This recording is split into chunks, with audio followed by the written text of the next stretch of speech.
Well, first, welcome everyone to the SFI Connect webinar series, where SFI Australia explore topics related to the mining, oil and gas, and construction industries. From efficiency gains to innovation, we explore how striving towards zero downtime isn't just a tagline, it's essential in how we all operate. For those who don't know me, my name is Mark Wall, and I'm the Head of Marketing and Innovation with SFI Australia. Today, we're joined by Jason Clark, one of Australia's most trusted thinkers, as we explore the topic of innovation, mining and refining our most precious natural resource. Jason, like SFI Australia, is driven by ideas, a plumber of the mind, who works to understand and unlock challenges we all face in our roles. We see where things can be made better and strive to ensure we are smarter, faster, and more innovative. Before I pass to Jason, I wanted to highlight how making things better doesn't need to be the next big idea. Simple improvements in innovative thinking can be as simple as solving an everyday problem.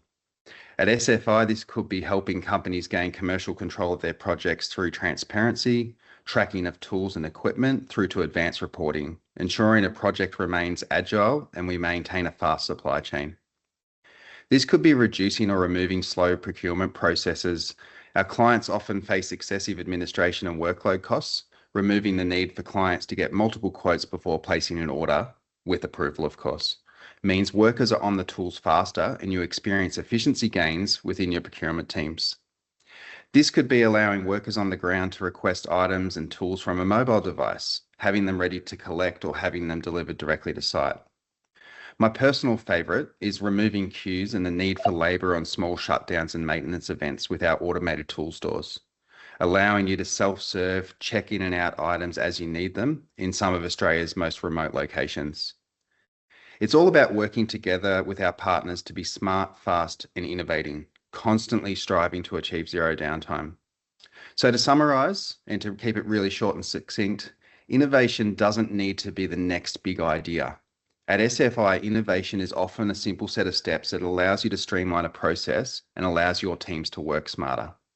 Now, on that note, I'm very excited to introduce Jason Clark from Minds at Work, who will showcase how simple ideas and innovative thinking can help you and your business. Thanks very much for joining us, Jason. Thank you, Mark, and hello, everyone, and thanks for inviting me as being part of this. Big thank you to SFI for including me. I'm very honoured, so thank you so much. Mark has actually set this up quite beautifully because in the 25 years that I've been working in the sort of innovation space, none of my clients are doing, historic disruption of any kind.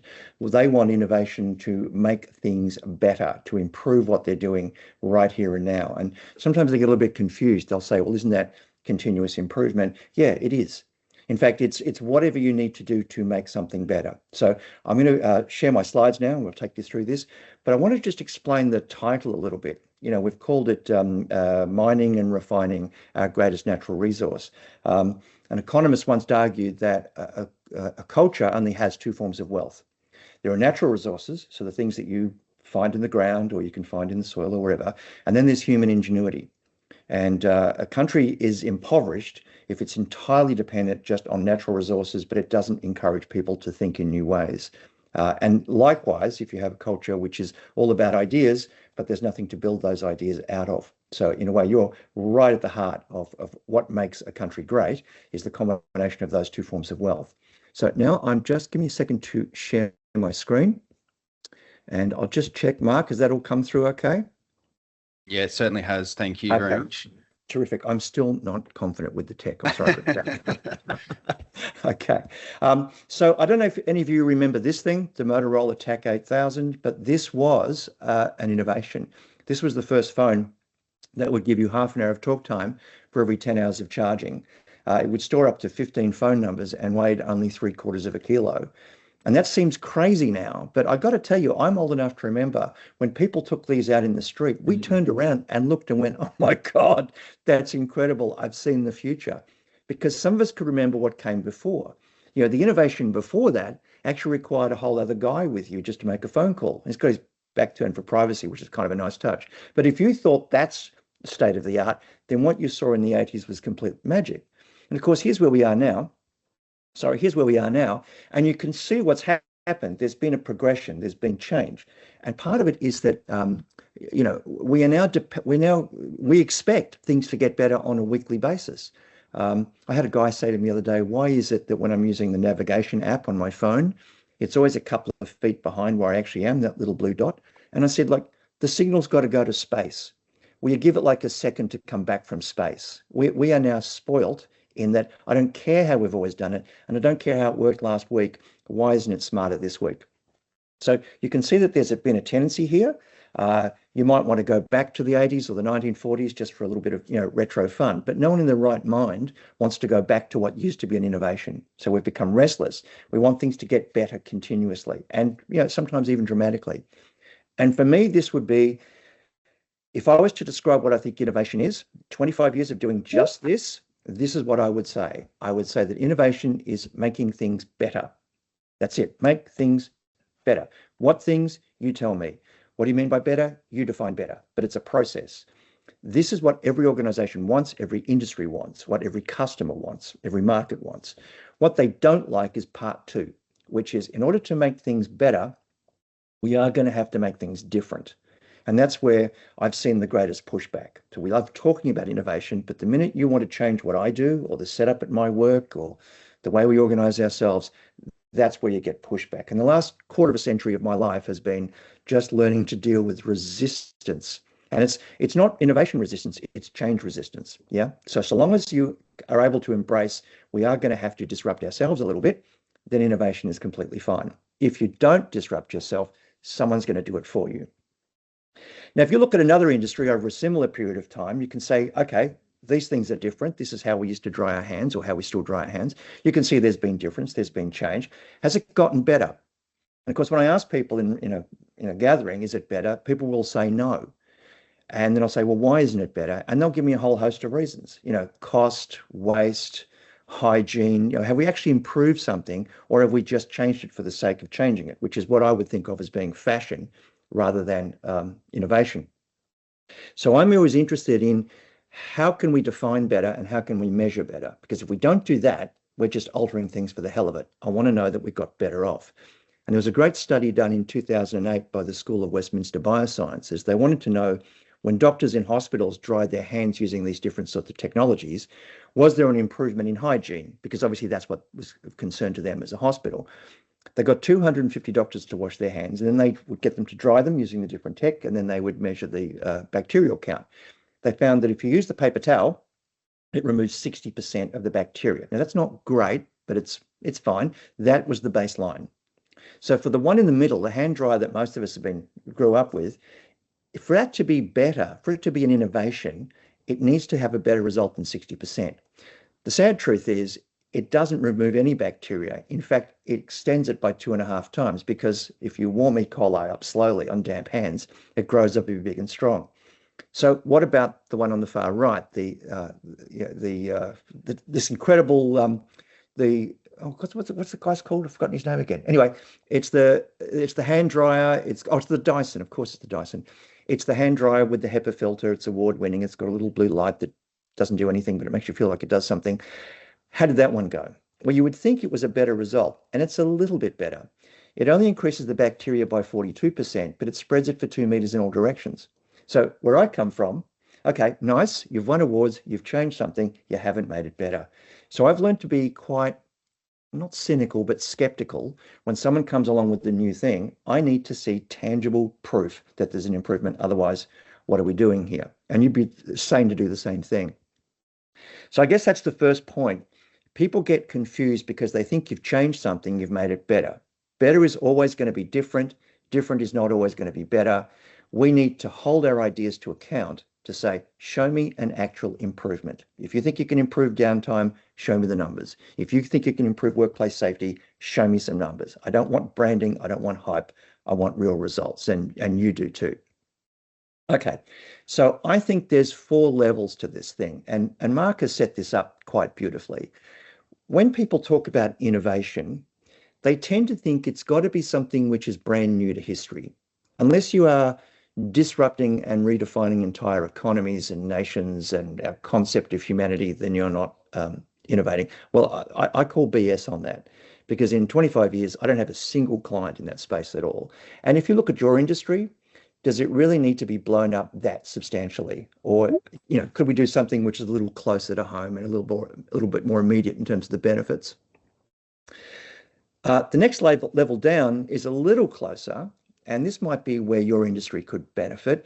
Are there things that other industries do better than we do, and we could copy them? Could we get next practice from beyond our industry? What you tend to do is look at what other people who do your job are doing. They're looking at you asking the same question. If you look beyond and say, well, how would a hospital do this? How would a prison do this? How would an airport do this? There are always some really interesting lessons to be learned by looking outside of the industry. And that's where my clients, at their most ambitious, that's where they would feel comfortable with innovation. Most of them are much happier down in here. Is there anything that we do well that we would like to do a whole lot better? And that's a much richer vein to tap into, because we already know how to do it and we already know where we're falling short of our own aspirations. What could we do to change it? And for that sort of good to great, it's almost renovation more than innovation. You're taking something that's not broken, you're saying, I just want to improve it. So what will I keep, chuck, change, and or add to improve on something which I just need to push it a little further along? And then you've got my favorite area, and this is the richest source of innovation for me, is can we just end the dumb things? So one of my favorite things has been asking people in industries around the world now, when you first started in the industry and they said, here's how we do things around here, did you ever think to yourself, you've got to be kidding me? This can't be how this business runs. This is nuts. And I've got to tell you, everyone puts their hand up, because we've all had that moment to go, yeah, well, when I was an apprentice, I thought this was stupid and no one could tell me that's not how we did it. So I just kind of got used to it and I've sucked it up. I find this is a really rich vein to tap into, because dumb things are expensive things. And not a lot of people understand that. One of my favorite stories around this is about the 5-cent piece. Now, from the mining industry, I'm sure you know this, but the 5-cent piece is completely useless. Nobody wants it. Machines don't take it. If you put it in a parking machine, you get, I think it's 0 seconds of parking. People begging for money on the street don't want 5-cent pieces. And yet we mint 80 million brand new 5-cent pieces every year. And what's incredible about that, we make more 5-cent pieces than any other coin and any other currency, in fact. And I haven't got to the really stupid part. Would you like to guess what it costs to make a 5-cent piece in this country? Depending on the price of zinc, it can cost as much as 9 cents to make 5 cents that nobody wants. That makes no sense. So this is where a lot of my clients, this is what they tap into, because there's a long backlog of stuff that we haven't questioned for a long time. No one knows why we do it this way. So how about we stop doing it that way? Okay, so, and the examples of this are pretty incredible. Some of you may already know the story of, UPS, big logistics company in the US. They stopped doing something in 2004. And this is what the result of that stopping that thing has been every year. Look how much they've shortened the delivery routes. They've reduced their carbon emissions. They've reduced their petrol use by a phenomenal amount. Their accidents are down. Their insurance costs are down. And the only thing they did was not turning into traffic. So in the US, it's a left turn. Over here, it's a right-hand turn. But one driver said, I don't bother waiting at the lights trying to turn into traffic. I just go around the block. It's faster. And when other drivers tried this, this was the result. Most people don't know the difference between Times New Roman and Garamond. They're two fonts that are very similar. But Garamond uses 30% less toner than Times New Roman. And toner is the most expensive liquid per litre on Earth. It's a magnetic ink. It costs more than Chanel No. 5 or, Moet Chandon champagne. And the incredible thing is, if you change fonts from Times to Garamond, you've cut your printing costs by 30%. Been calculated if the US government did that, they would save $400 million a year in printing costs just by changing a font. Yeah. So don't underestimate the power of little stupid things that we haven't questioned for a long time. I'm making a career out of those. They're so much fun. Okay. So it's not just about product. A lot of companies think, well, we innovate, we come up with new products and new inventions and new bits and pieces. It's not just about the product. In fact, some of the most interesting innovations that you've seen in the last 20 or 30 years have been processes, not products. Yeah, iTunes hasn't written a single note of music. Airbnb doesn't own a single pillow. Uber, the world's largest transportation company, doesn't have drivers. It doesn't have cars.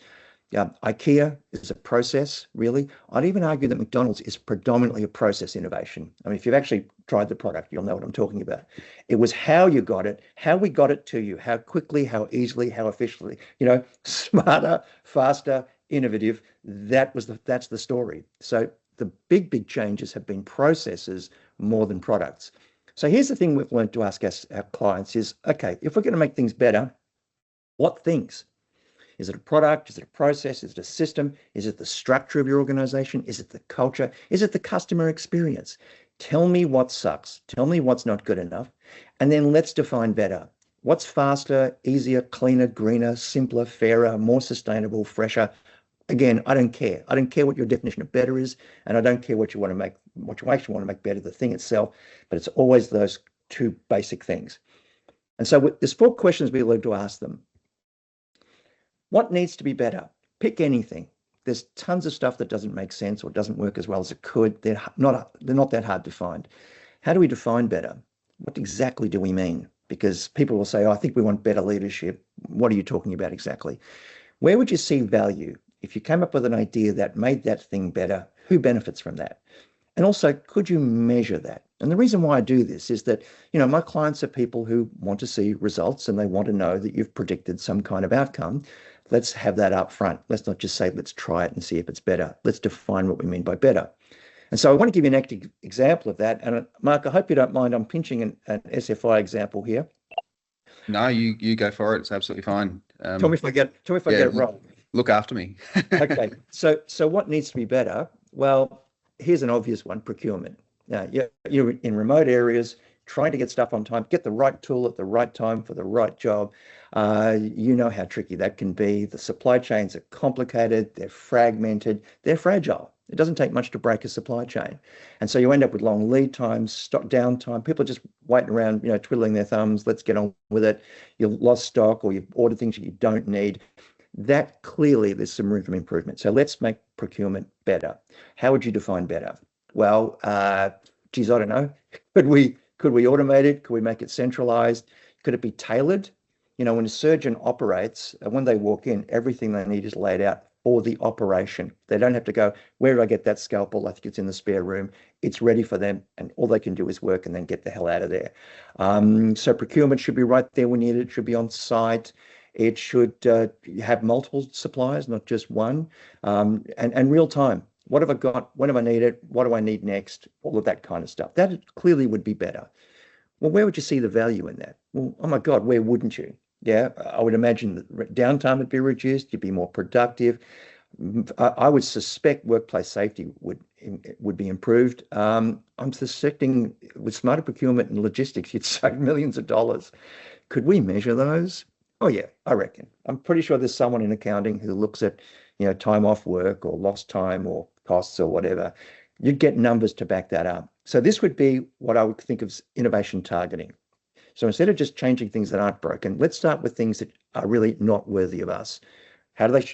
What needs to be better? What do we define better? Where do we see value? How do we measure it? And then we're off to a good start. It actually, sorry to interject, but it reminds me of a really good story recently where on a traditional site, so you're in a mining or a construction site, you're typically using gang boxes to store all of your tools and equipment. And you might have 50 gang boxes scattered across an entire site. And everyone's used to walking up, opening up those gang boxes and scrummaging through to find the one item that they actually need. Whereas you would actually improve your efficiency and your consumable costs by literally just placing them on a vertical shelf with nice labels and clearly defined, easy to follow process. So it can be as simple as that. I think that's a really good example. Yeah. I saw a great one the other day. We're working with the air conditioning industry, and you've got guys who are working on tin roofs in the middle of summer fixing air conditioning. You can imagine how hot that work is. So they have a lot of downtime because people get heat stroke, right? But the company uniform is black. And thinking, well, could they go topless on the roof, or could we just make something which is a bit more reflective or would wick away the sweat? But this was coming from the people themselves that are on the ground. And this is the thing I find really interesting, Mark, because the great idea doesn't necessarily come from head office. 9 times out of 10, it comes from right where the problem is. So most people don't know this, but McDonald's four best-selling products were invented by burger flippers, not by head office. You know, the guy who set up, he had a franchise in Cincinnati, which has a very high Catholic population, and he noticed that business would drop sharply on Fridays. Catholics don't eat meat on Fridays. When he found out they ate fish, he invents the fillet of fish. You know, so the closer you are to the problem, the more likely you are to see the answer. And that's what I love working with the air conditioning industry. They're giving us people, they're giving us electricians and plumbers and tradies. We're not talking to the execs. We're talking to people on the ground who are trying to solve the problem right then and there. Honda used to say to us, if you understood the problem through a report, you haven't understood it at all. You've actually got to go out and eyeball the thing. Okay, so a big part of innovation is culture. Do you have the right kind of brains? What kind of minds do you need? And I've boiled it down to in any industry, we're going to find there'll be people who, if you gave them a problem, they would instantly turn it into an idea. They can't help themselves. You say, Mark, this is driving me crazy. And Mark will go, oh, I got it. Have you tried blah, blah, blah? You know, WD-40, duct tape, chicken soup, Pilates, whatever. It'll just be a flood of ideas. They're quite annoying, but they're really useful to begin with.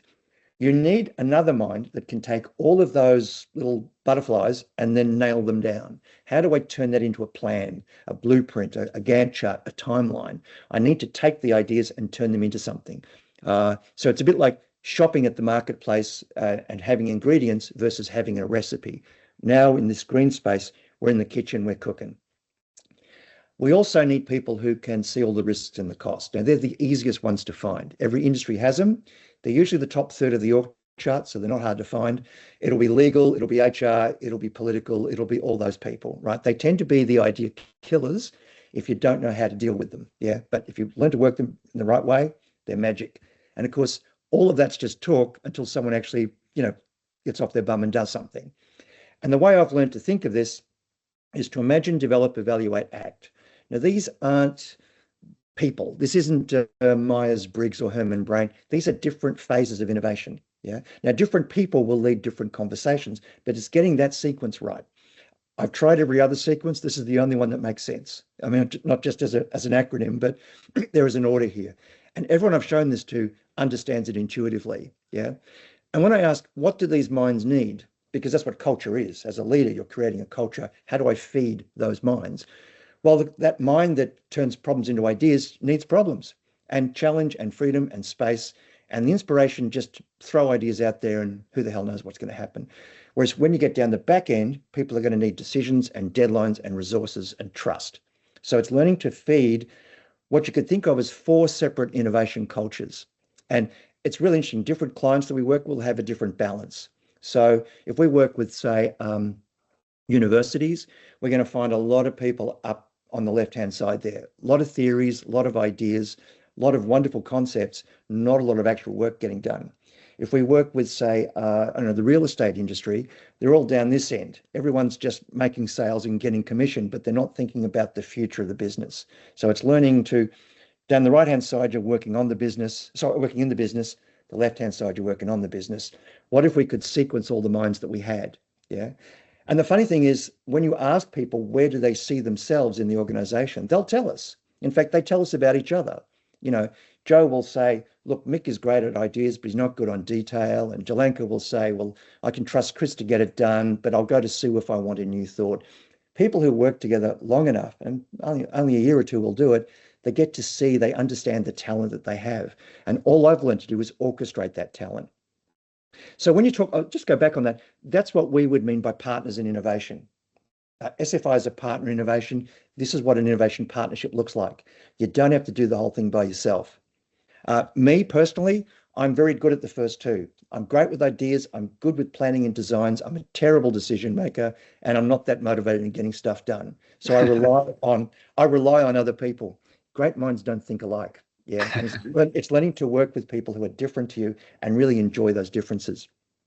Okay. I think that's key as well, is you're actually putting a name to their role or their skill set. So it's really important to visualize that as well. Yeah. And it's funny because what will happen is they'll say, well, you know, Denise is really good with detail because she works in accounts. But if you talk to Denise's family, they'll say, oh no, on the weekends, she's got a million ideas and she's running off and she's restoring vintage cars and singing in operas. And so I'm interested in the whole person, not the job description. Yeah. Not the job, yeah. because now this is the resource. You know, the most precious resource is human intelligence. It's human imagination. And my job is to find it and sequence it to really make the best of it, because otherwise we just squander talent. So that's what you can think of as being a culture. Innovation as a process has a shape, which is sort of, it's worth learning that it has this kind of funnel shape where in the beginning, it's what you would call divergent. So you've got one idea, 10 ideas, 10 million ideas. Somebody asked Edison, how many ideas do you need before you found the right one? He said, all of them. In the beginning, it's a volume game. We want to make sure we've thought of everything before we start making choices. What people often do is they have one idea, rush off, spend all the resources, and then they go, you know what? I just had a better idea. I would rather drain all of the ideas at the beginning. Once it gets into development, you can see we're starting to bring it back down again. And of course, as it goes through the evaluation and then finally down to action, it's becoming more and more filtered. So on the far left-hand side, anything is possible. On the far right side, only this is practical and affordable. And you can see that there are some people who feel more comfortable in that convergent space where just give me the to-do list, just give me the KPIs and get out of my way. And there's other people who say, give me some butcher's paper, give me half a day and let me fly the kite. And it's learning to guide that process. This is pretty much all I do. Yeah. An aviation engineer said to us once that ideas need wings, but they also need landing gear.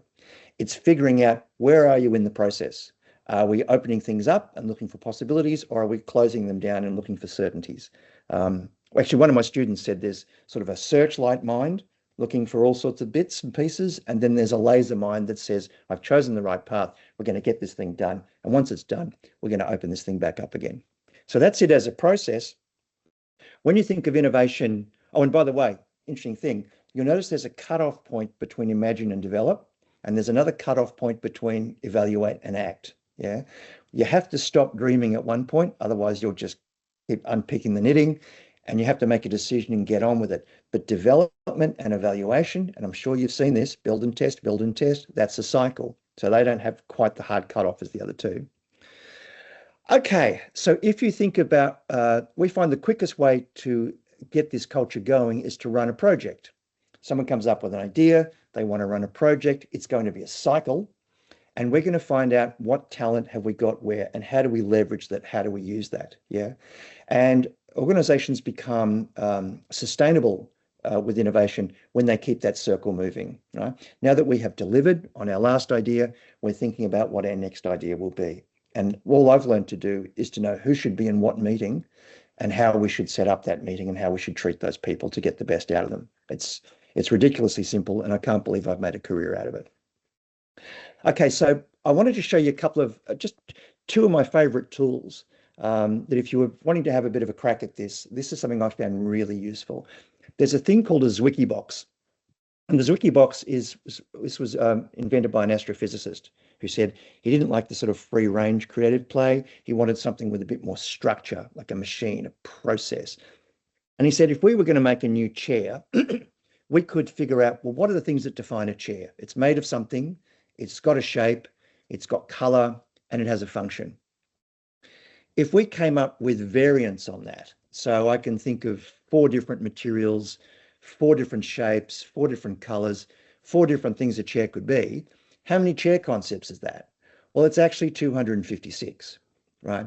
It's 4 times 4 times 4 times 4, right? Now, one of them is an old-fashioned brown wooden chair I can sit on, but look at all of the permutations I could have, yeah? And that's just 4 of them. I got another 252 where that came from. And so this is a really interesting process because it means what are the variables I'm interested in and what are the attributes that I'm looking at. Now, let me show you how that works for a business, because this was just a fun example. I'll show you a real one. So this is a company that makes travel guides. And we asked them, what are all the reasons why someone would want a travel guide? And what's every market you can imagine and every form that it could take and every way that you could get it and every time that you could get it? And so they just dumped a whole bunch of ideas, right? And what's interesting about this, the line across the top there, the blue, that was the only one they were doing. They were selling travel guidance to travelers in the form of information inside a book that they bought in a shop during trading hours. That's what their business was. They hadn't considered all of these other possibilities. For example, people who don't travel. I mean, if you bought a travel guide to your own city, you'd be stunned what you don't know about where you live. That's a market they've never thought of tapping into. And the books themselves aren't just information. They've got history and science and all sorts of stuff in there. I mean, and does it have to be a book? Could it be a Netflix special? Could I download it on a device? Do I get it once a week? Is it a podcast that I can get on demand? What about people who aren't going to travel but who fantasize about travel? I know a lot of people like that. They like reading about it and thinking about it, but they're never actually going to go. Is there an armchair traveler market in there? And then what about people who are just looking for some fun? What if there's a neural implant? What if you could buy this thing on a vending machine? What if it was a lifetime subscription? And here's the incredible thing. There's 406,000 combinations there. Now, that's probably more than enough to get going with. And when we do this with companies, they might spend 20 minutes making a Zwicky box like this. They then spend the next decade mining it. They're saying, hey, here's another thing we hadn't thought about. It's a pretty powerful tool. What I love about it is you can keep adding. And also I can out of this, I can get something which is boring and obvious. I can have something which is bizarre and unheard of and unprecedented. I can have everything else in between. It's a pantry of every possible idea. And now I'm making the recipes to combine it. The Zwicky box is a really clever way because it does two things. It generates ideas, so it collects ideas, but then it connects ideas. It turns ideas into plans. It's very, very cool. We've done this with organizations when they do their strategic planning. They say, here are all the things that we can imagine. What's the 2035 version of us? What will the 2050 version be of us? So now we're doing 50-year strategic plans with people because they can start to see the possibilities. What will the next iteration of our business be? It's very, very cool. So if you can generate that many ideas that quickly, is there a danger in over-innovating? Well, probably the absolute classic case of this was Lego. Lego almost destroyed themselves in 2000 because they panicked. The world was changing. People were not buying the toys. Kids were playing video games. The Chinese were making knockoff products. They freaked out and said, okay, we're going to have to go on an innovation binge. We're going to have 3 times the product. We're going to increase the number of shapes, the number of colors, the number of toy sets. They went berserk, right?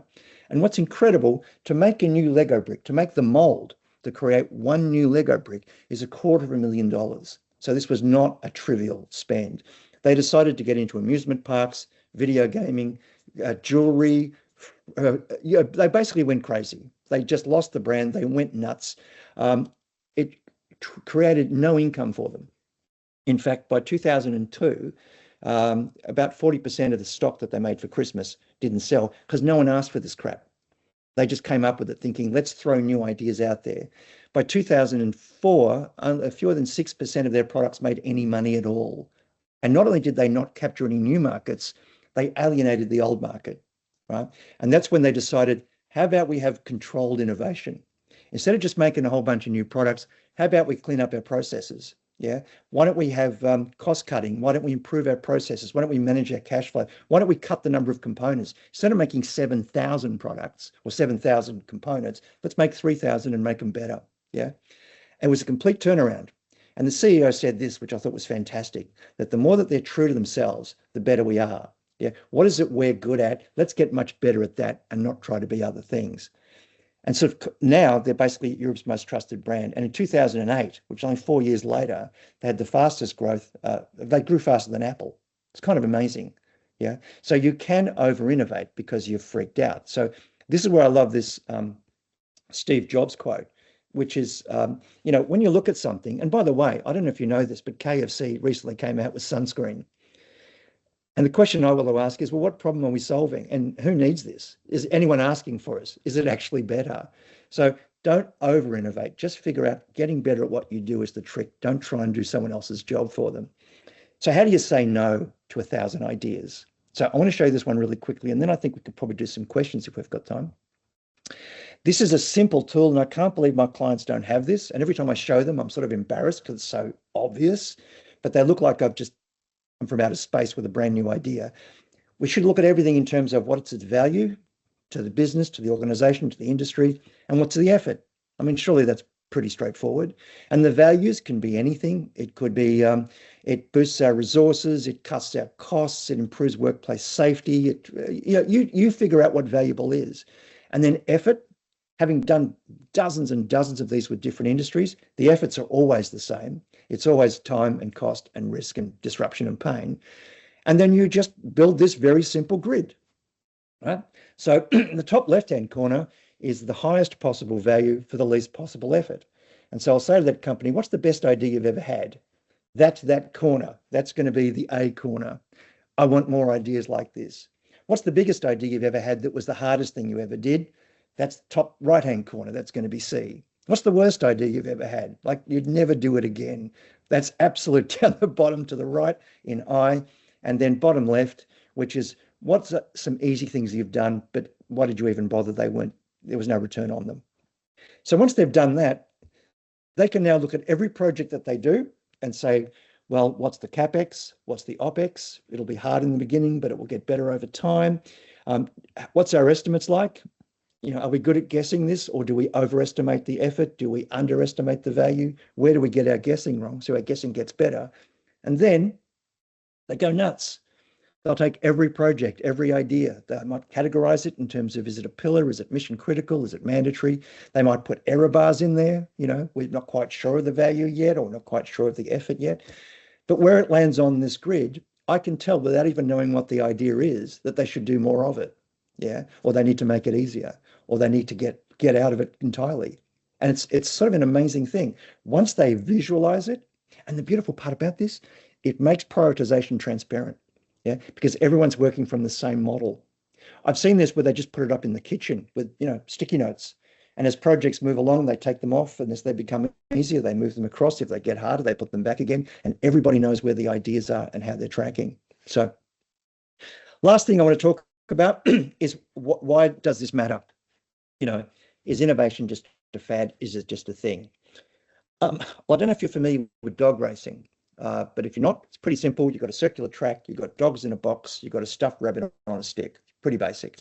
And what we do is we run the rabbit around, the dogs chase it. They think they've got a hope in hell of catching it. They don't. It's rigged. The rabbit always wins. But something amazing happened in 2006 in Ireland. So this is the race, stuffed rabbit in the lead, no surprises. Dog number one is this close to the goal. So it's just thinking, I have to start earlier and I have to work harder. We had an AFL team say to us, we need to the guys to go out there and give it 490%. And I said, that doesn't mean anything. It's such a stupid thing to say. And he said, we're trying to turn the team around 360 degrees. And I'm thinking, all right, well, geometry is not your thing either. Dog number two is looking straight up the fundamental orifice of dog number one. It's got the same plan, not a big picture. 3, 4, 5, they're just doing industry best practice. I'm doing better than that guy. We're not doing as well as that guy. Dog number 6, that's the one to watch because it was asleep when the trap door opened. But that dog is so far behind, it can see things that the other dogs can't see. It sees 3 possibilities. Hey, if I just stop, the rabbit's going to come around. Or maybe I could run the opposite way and just, nail this thing. But what it did was it jumped the barrier, went through the middle, got the rabbit. Hooray for dog number 6. First dog in the history of the sport to have achieved the KPI. Now, here's the thing. This is the most important business story of the last 30 years. Because if you think about who were the number 1, who was number 2 in any industry, pick any industry, those people are probably gone. They've been replaced by someone that didn't exist 20 years ago, and now they are the dominant. Yeah, and you'll have so many examples of this, you could tell me. Most people will think of Kodak, but then they start thinking of Airbnb or BYD. You're sitting in traffic now behind a car whose brand you've never seen before. Yeah.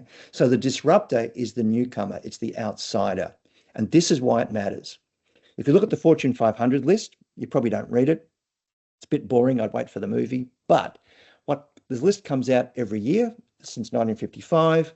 And there were 500 companies that they called forever companies. They were the biggest, the strongest, the most incredible, the most respected, the most popular.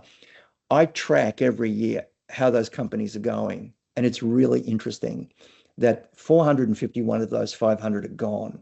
Right? There's only 49 of the original left. But you're thinking, yeah, but that's since 1955. More than half of that change has happened since 2000. That's why I think innovation matters, because ideas create businesses and they create industries, but ideas have use-by dates, which means we've got to keep thinking, what's the next idea? Where do we go from here? And the greatest resource to do that are the brains you've already hired. Yeah, you can bring in an outsider like me, but all I can do is really unblock the pipes. It's the genius of the people you've hired. And if you know how to treat them and how to sequence the discussions, then everything becomes possible. And here's my last thought before I take a breath. um, when I look at this, and I see this all the time, I've learnt two things for sure. Whatever you do, I guarantee you that there's a better way of doing it. And I'm going to even bet you even know what it is, right? You look at the workplace, you look at the job, and you're thinking, this is stupid. There's a better way of doing this. Someone's going to find that way. And if it's not you, if you're not the one looking for it, then it's going to be someone else. You won't be the innovator, you'll be the innovated. You'll be the one that's disrupted because someone else has reinvented your job and your industry. Yeah, that's the way this thing works. The future belongs to whoever ever sees it first. So, let's get looking. Okay. Thank you. No, thank you, Jason. Absolutely inspirational as always. And I would actually love to hear from obviously everyone online, and if they've got any questions for Yeah. Jason, feel free to throw it into the chat or the Q&A section. Me personally, obviously a lot of questions come to mind, but probably the biggest one is a lot of people live in that space of ideas and obviously developing those ideas, but they really fail to act on the execution. Is there any tips that you can give people online to help with that execution phase? Well, the cheapest way is to find someone who's good at execution. Right? That's the cheapest. No, seriously, that's the cheapest way of doing it. Because you find someone who is, there are people out there and you know them, they're waiting for an idea that they can make happen. Mm, Do you know what I mean? And I think what happens is if you run your own business like I do, you make the mistake of trying to do all those things yourself. You think, yeah, you know what, I just have to be like a Swiss Army mind. I've got to be good at everything. And that's fine when you're small. But as you get bigger, you're going to be more reliant on people who are much better at those talents than you are. So what I see is organizations have attracted tremendous talent and industries are great magnets for talent. They don't know how to use it. So I think yeah, if there's a gap in your capacity, partner with someone who's good at it. If you're not going to do that, then you need tools. Yeah, find some tools or techniques on, how to organize yourself or whatever. But I find that I'm so resistant to organization of any kind. It's easier for me to hand it to someone who that's just their natural way of doing stuff. Use the talent that's around you would be the guess, I suppose. and how would you manage that in a really large, complex business? So obviously we're talking, there's a lot of people online that come from businesses with 5,000 plus employees down to five. Yeah, How would yeah. you manage in that environment? Well, what's interesting about that is those 5,000 people don't work together every day. In Mm, fact, they work in small units of, five, six, maybe 2 dozen people. Every time you create a project, you are breaking off into a small sub-tribe of that 5,000. Yeah. So we had done work with an airline that had 16,000 people. They don't all work on the same thing at the same time. yeah, They don't. And in fact, it's really interesting. If you work with, say, 5,000, I've done a thing where I've talked to an audience of 5,000, right? But I want some interactivity. I can't get 5,000 people to do things, but I can get, what is it, 100 groups of, or I could get, say, 1,000 groups of five to work together. Do you know what I mean? There's a yeah, thing that they've 100%. talked about in Silicon Valley. It's called the pizza principle.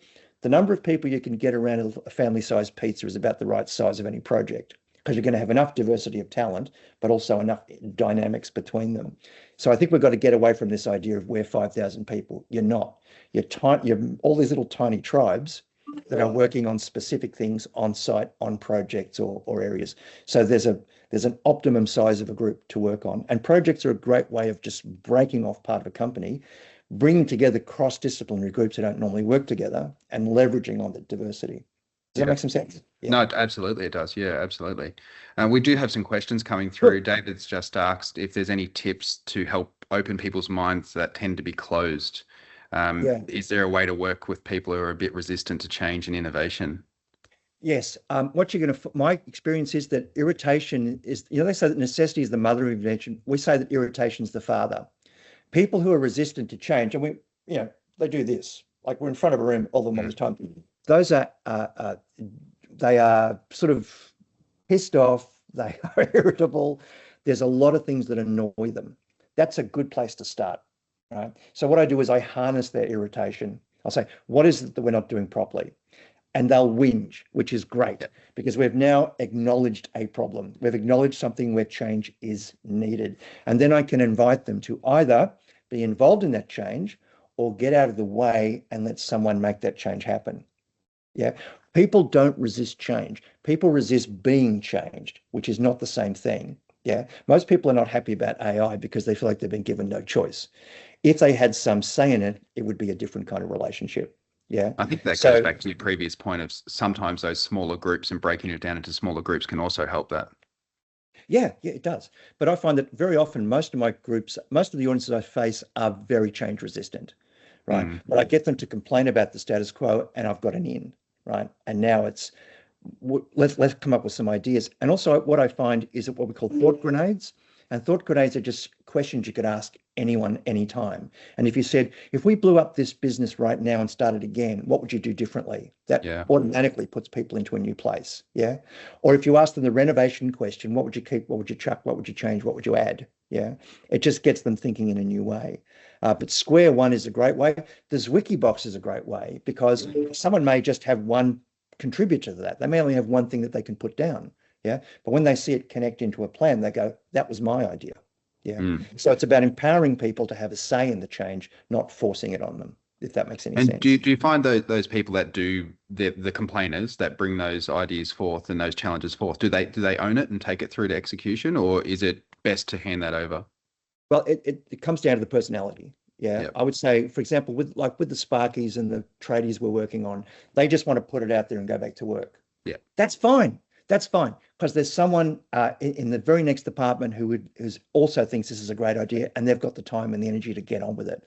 So I don't. If someone has an idea, I don't expect that they'll be the ones that execute it. Sometimes they are. Mm. Yeah, but Da Vinci wasn't. Da Vinci never finished any. Well, he didn't finish most things. So how can I hand it on? And that's why it's great minds. That's why partners of innovation is such an important idea.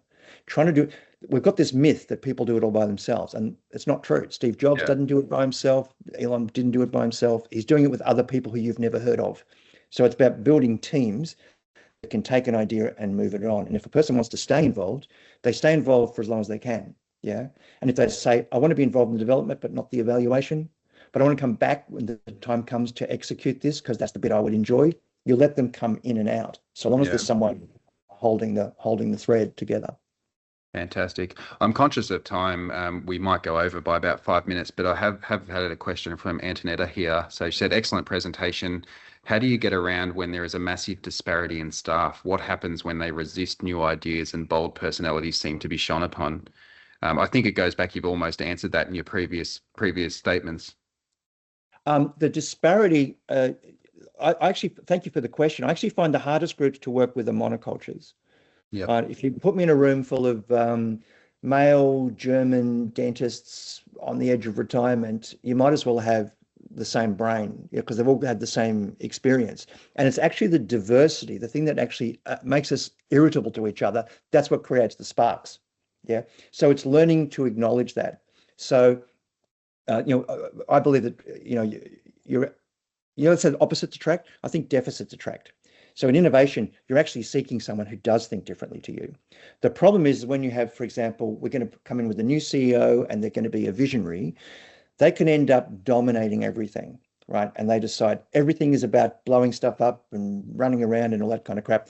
And there's a time and a place for that, but it can't be all the time and all the places. Yeah. So that's where sometimes those big personalities, in fact, we often have what we call the post-charismatic period, where we'll come in and the CEO, everyone loved the CEO, blew everything up and then just left the place in ruins. And then they'll bring in basically, a head cutter. They'll bring in someone who's just going to take the axe and cut everything back. And they hate that person, but at least we were profitable again. And they do this lurching backwards from one to the other. The idea model says you've got to get those things in balance. Yeah. There's a time when we're talking about the 500-year plan. Yes, let's fly the kite. But okay, 3:00 Thursday, time's up. Now we're getting into planning. It's when, in fact, I think that's the answer. When those strong personalities dominate the entire process. Yeah. So I find the creative stuff very, very easy to do. I would be a very frustrating person to have on a project that was quite mature, because I would be unpicking the knitting on things that were already agreed upon. And in fact, that would make me the evil twin of the devil's advocate who is shutting down ideas the minute they've come out of people's mouths. Yeah. Whereas when you do the idea model, you say, if we can just hold the devil's advocacy until we get to the evaluation, then the ideas will have a chance to breathe. So it's getting that sequence right, letting it grow before we squeeze it. Yeah. The charismatic person wants to keep it open forever, and the devil's advocate wants to shut it down as quickly as possible. You get that shape right and you're fine. It's getting the balance right. That's why very often we end up facilitating, because we behave like an orchestra conductor. Our job is to frame the discussions. We're just talking about the future now. We're not talking about the next election or whatever else is, or now we're making a decision on a pressing issue or solving a problem. So that's the framing. Then there's the sequencing. We're going to have ideas before we have plans. We're going to have plans before we make decisions. We're going to make decisions before we have actions. Anyone got a problem with that? And then 90% of my job is quarantining. It's saying that conversation ended 2 minutes ago. Now we're having this one. And then this will be finished by 4 o'clock, and then we'll do this. Otherwise, people just free associate and we go round and round and round. I end up being a traffic cop for a lot of this stuff. And that's how it works. I find it on our end personally at SFI, we like to break our projects down into little 3-month sprints. So it's really clear goals, really clear direction, really clear people who are responsible for delivering, and just really owning that. And that has to tie into your larger, longer term vision as well. Well, we'll do that with that idea model. We'll turn it into a pie chart, and we'll say, if we had 100% of time, whether it's 2 minutes or 2 years, whatever, what percentage of time should we spend in imagining? And that number is going to be somewhere between 3 and 5%. You don't want to spend more time than that dreaming, otherwise nothing's getting done. What about development? Okay, that's a bit harder. That might take 30% of our time or resources or whatever. What about decision-making, evaluation? Well, if we've done the development properly, that should be quick. Maybe that's 10%. And then it leaves us, I don't know, my maths is terrible, but it probably leaves us another 40% at least to actually get the bloody thing done. And having that agreement up front gives me my schedule, and asking the same question about resources gives me my budget. And we've agreed. So it's just keeping people to when your contribution is useful, and then when we're past your bit and someone else has to carry the thing on. That's the key, I think. Yeah. All right, very conscious of time, but we've had one last question from Jason. He says, have you had any experience creating sales processes to sell innovation to a market or customer? What's the key to this process? It's a very good question. It's a good question. I haven't done a lot of it. It would probably be the sort of thing we're doing now, really, which is it's hosted by someone who is an innovator in the industry. At the same time, let's bring in some people and say, let's sit down with Mark or Glenn and say, okay, here's the problem we're trying to solve. Let's work on this together.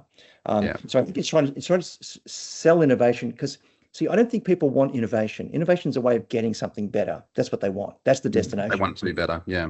Wanting it for its own sake is a bit stupid. So I think it's really about sitting down with someone who knows the industry and can see the possibilities. And I think it's this kind of, but I haven't done a lot of that, but this is probably how I'd get started. I think it could be helpful from my perspective, but we do a lot of what we refer to as project delivery plans, where we will meet with clients on a weekly, fortnightly or monthly basis, and we work through those challenges and we go, okay, is this a priority one? Like you said, top left-hand corner, is it quick and easy to execute, and does it deliver real value?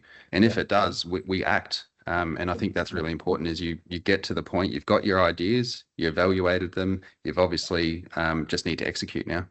Yeah. And start with the little things that are expensive and annoying. You know what I mean? Because we just learn not to see them, and God, they're everywhere. That's my 5 seconds. All right. Well, I might wrap things up, but to summarize, I think it's safe to say in Australia right now, we're in a bit of a midst of a technology inflection point. We've got AI, we've got machine learning, we're shifting from pilot projects to everyday decisions being made with machines. We've got the Internet of Things helping to predict what's the next big maintenance event, what's the next shutdown. But what all of this comes back to, in my mind, is that in the context of letting downtime creep into your operations, it's not just inefficient, it's now a strategic risk. Innovation has to be at the forefront to drive these conversations and to really make a difference of where we stand in the industry. I am very conscious of time, so I'm just going to jump through this, but I really wanted to say thank you very much, Jason. It's really appreciated to have you online. It's been an absolutely great presentation. I think a lot of the teams here, it will be a pretty good refreshing reminder of why innovation is so important. So no, thank you. And if anyone's looking to have a chat with the SFI team, we obviously encourage you to reach out. Brilliant. Thanks for inviting me. I really appreciate it. Good on you. Look forward to discussing it more in the future. Yeah, let's do that. Bye, everybody.